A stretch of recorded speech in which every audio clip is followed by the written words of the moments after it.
Betsy gospel family presents Krupasri academy కృపవార్త.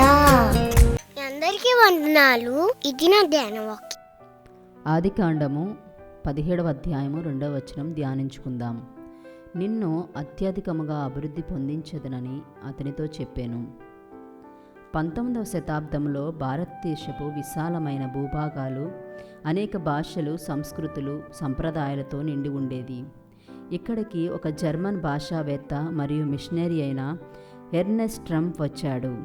అతని లక్ష్యం కేవలం సువార్తను బోధించడమే మాత్రమే కాకుండా భారత భాషలను అర్థం చేసుకుని వాటిని అనువదించడం కూడా. 1828లో జన్మించిన ట్రంప్ భాషలపై గొప్ప పట్టున్న మనిషి.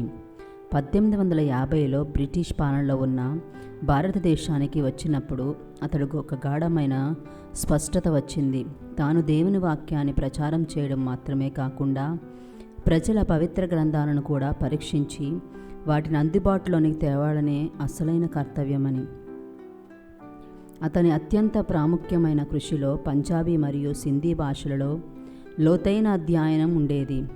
అతని బైబిల్ యొక్క కొన్ని భాగాలను అనువదించడమే కాకుండా సిక్కు గ్రంథాలను పరిశీలించి పాశ్చాత్య పండితులకు అవి అర్థమయ్యేలా చేశాడు. అతని పరిశోధనలను విశ్రమ స్పందన లభించినప్పటికీ భాషాశాస్త్రం మరియు మతపరమైన అధ్యయనాల్లో ఒక బలమైన పునాది వేశాడు. అతను చేసిన అనువాదాల ద్వారా అనేక మంది ప్రజలు తమ పవిత్ర గ్రంథాలను ఒక కొత్త రీతిలో అర్థం చేసుకోవడానికి అవకాశం పొందారు. అతని కృషి విత్తిన విత్తనంలా విస్తరించు భవిష్యత్తు తరాల్లో భాషల మరియు మతపరమైన అధ్యయనాలను కొనసాగించే ప్రేరణగా మారింది. అతని భారతదేశ ప్రయాణం సులభమైందేమీ కాదు.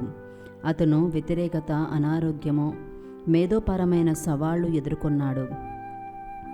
అయినప్పటికీ అతని భాష, విశ్వాస మరియు పరిశోధన నిబద్ధత భారతదేశంలో భవిష్యత్తు తరాలకు అనేక విలువైన గ్రంథాలను అందుబాటులోనికి తెచ్చింది. ఆదికాండము 22వ అధ్యాయము 17వ వచనంలో దేవుడు ఇచ్చిన వాగ్దాన ప్రకారము ట్రంప్ చేసిన కృషి లెక్కలేనంతగా విస్తరించింది.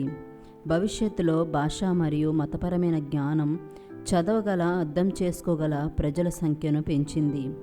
అతని జీవితం దేవుని పనులు సత్ఫలితాలను అందిస్తాయని, అవి ఎప్పటికీ వృద్ధి చెందుతూనే ఉంటాయి అనే గొప్ప సత్యాన్ని నిలువెత్తు సాక్ష్యంగా నిలిచింది. గనుడవైన తండ్రి, శ్రేష్ఠుడా, నీకే వందనాలు, స్తుతులు, స్తోత్రాలు చెల్లిస్తూ ఉన్నాను. అత్యధికముగా అభివృద్ధి కలిగజేయగలిగిన వారు మీరై ఉండగా నీ యందు నిరీక్షణ కలిగిన వారై ప్రతి ఒక్కరూ నీ సన్నిధి యందు కనిపెట్టుటకును, తద్వారా నీ సన్నిధి చేత ప్రతి ఒక్కరము బలపరచబడుటకును కృపను అనుగ్రహించమని కోరుకుంటూ, ఈ మాట విన్న ప్రతి ఒక్కరి యొక్క వినికిడి అందును ఈ మాటను వృద్ధి పొందించి నీ నిత్య ఆశీర్వాదము వారిపైన ఉంచి దీవించమని అడుగుతూ యేసు ఘననామమున ప్రార్థించి అడిగి వేడుకుంటున్నాము తండ్రి. ఆమేన్. దేవుడు మీ అందరిని దీవించునుగాక. Thank you everyone.